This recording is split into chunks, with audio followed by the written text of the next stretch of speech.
Hello students, तो आप लोग कैसे हैं? आई होप आप लोग अच्छे होंगे। तो जैसे कि हमारी जो वीडियोस चल रही थी कंटिन्यूटी में, हम कर चुके थे चैप्टर नंबर 2 का जो बेसिक है, और आज हम करने जा रहे हैं एक्सरसाइज 2.1 के कुछ क्वेश्चंस। तो आइए शुरू करते हैं। तो देखिए, पहला जो क्वेश्चन है वो है 3x is equals to 2x plus 18।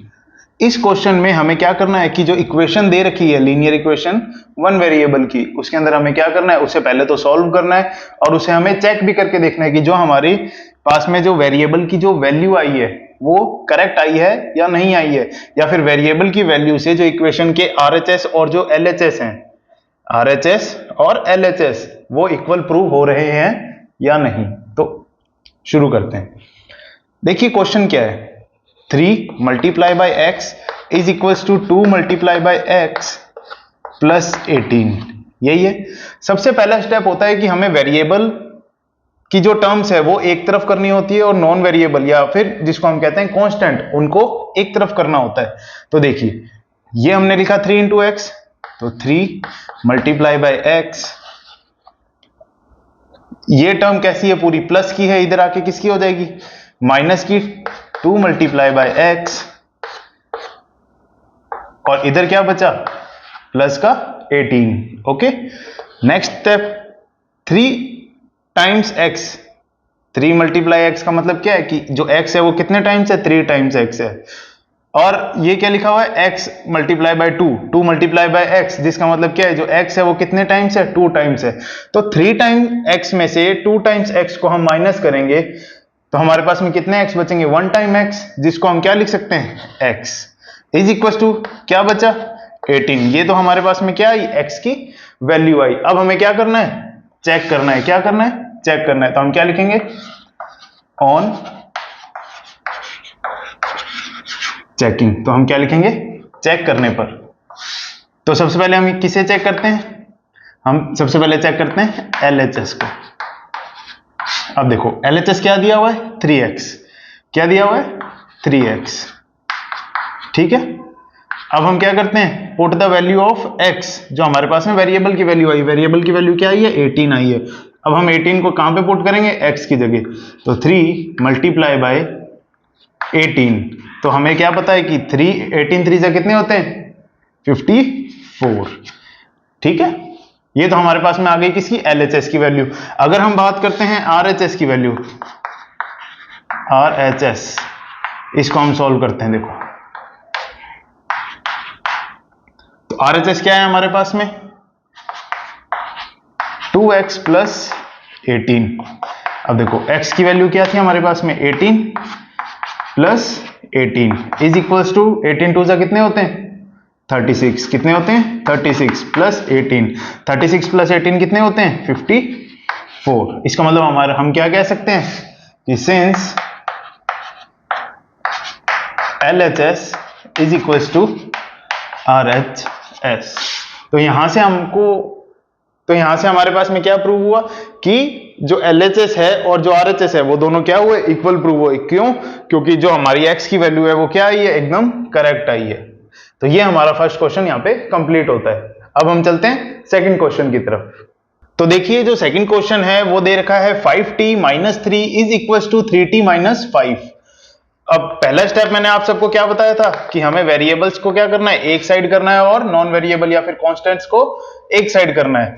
तो 5t इधर पड़ा है, 3t प्लस का है, इक्वल्स टू के इधर आके किसका हो जाएगा, माइनस का हो जाएगा, इज इक्वल्स टू माइनस 5 ये यहां पे पड़ा है, माइनस का 3 उधर जाके इक्वल्स टू के क्या हो जाएगा, प्लस का।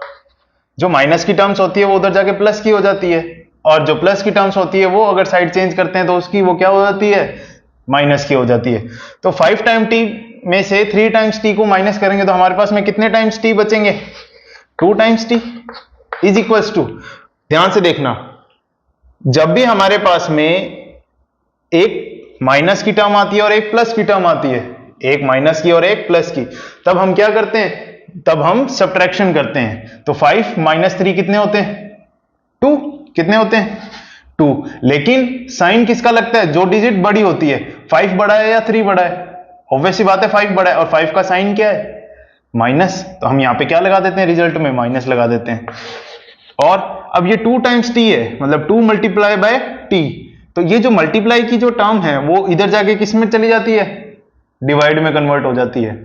इसको अच्छा देखो, मैं सिंप्लीफाई लिखता हूं इसको और ज्यादा सिंप्लीफाइड तरीके से, 2 multiply by T is equal to -2। अब ये मल्टीप्लाई में इधर जाके किस में कन्वर्ट हो जाएगी, डिवाइड में, तो t is equal to -2 upon ये 2। जब हम मल्टीप्लाई या डिवाइड के अंदर कन्वर्जन करते हैं या फिर ट्रांसपोज करते हैं तब साइन चेंज नहीं होते हैं। जब भी हम प्लस या माइनस के ट्रांसपोज करते हैं, वैल्यूज को ट्रांसपोज करते हैं प्लस और माइनस की, तब क्या होते हैं, साइन चेंज होते हैं। तो 2 1 जार 2, 2 1 जार 2, तो हमारे पास में t की वैल्यू क्या बची, t इज इक्वल टू -1। अब हम इसका क्या करते हैं, चेक करते हैं। हम क्या लिखेंगे, ऑन चेकिंग, अब देखो, अब हम पहले चेक करते हैं LHS को। LHS क्या दिया हुआ है, 5t - 3। अब put the value of t की वैल्यू क्या है हमारे पास में, -1। अब ये -1 यहां पे पुट करते हैं, 5 मल्टीप्लाई -1 - 3 इज इक्वल टू 5 1 जा 5, प्लस माइनस का तो 3 है ही। अब देखो, जब भी हमारे पास में ऐसी दो टर्म्स आती है जिनके साइन क्या होते हैं, सेम होते हैं, जब भी ऐसी टर्म्स आएगी जिनके साइन दोनों के सेम हो, तब हम क्या करते हैं, ऐड करते हैं। 5 + 3 8, ठीक है, लेकिन साइन किसका लगेगा, वही कि जो डिजिट बड़ी है, 5 बड़ा है या 3 बड़ा है। ऑब्वियस सी बात है कि 5 बड़ा है, 5 का साइन क्या है, माइनस। तो हमारे पास में LHS की क्या वैल्यू आई, -8। अब हम क्या चेक करते हैं, RHS। अब देखो RHS क्या गिवन है हमको, 3t - 5, ठीक है, 3 मल्टीप्लाई -1 - 5, 3 1 जा 3, प्लस माइनस -5। अब देखो दोनों के साइन सेम है, अब हम क्या करेंगे, ऐड करेंगे। 5 + 3 8, और साइन किसका, 5 बड़ा या 3 बड़ा, ऑब्वियस ही बात है 5 बड़ा, तो 5 का साइन क्या है, माइनस का 8। तो हम क्या लिख सकते हैं कि हमारे पास में जो LHS की वैल्यू आई है और जो RHS की वैल्यू आई है वो दोनों कैसी आई है, इक्वल आई है। तो हम क्या लिखेंगे, since LHS is equals to RHS। ठीक है, आई होप आपको ये क्वेश्चन समझ आया होगा। तो जो बाकी के 8 पार्ट्स हैं वो अब नेक्स्ट वीडियो में हम कवर करेंगे। तो आई होप आपको ये क्वेश्चंस हैं जो हमने क्वेश्चन नंबर 1 और क्वेश्चन नंबर 2 जो किया है वो आपको समझ आया होगा।